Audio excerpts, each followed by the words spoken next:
មានបងណាដែលមានកូនទូចដូចកូនខ្ញុំអត់កូនខ្ញុំគឺឲ្យអាសាជឺពុះមកលេខកាពះពោះវៀនចឹងហូបអីដល់ហូបតកហូបហើយក្រែមហូបអីគឺហូបអត់បានទេ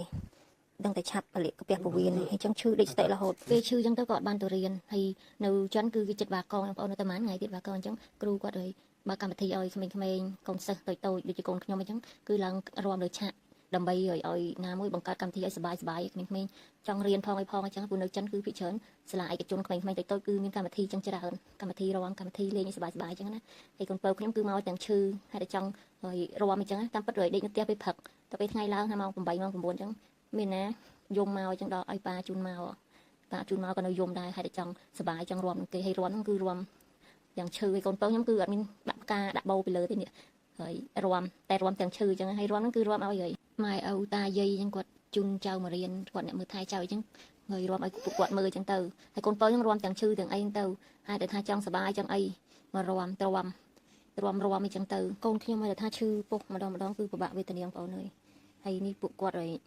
មកមើលក្មេងៗរាំកូនចៅរាំជាក្រុមអញ្ចឹងមានច្រើនក្រុមប៉ុន្តែកូនពៅខ្ញុំទៅទាន់បានរាំ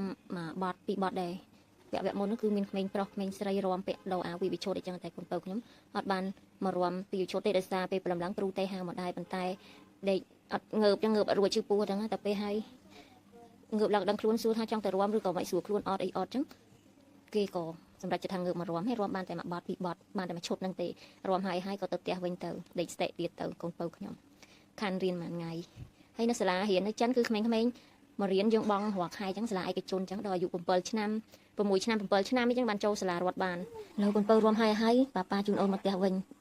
ដេកស្ទែកតែមកកូនពៅខ្ញុំ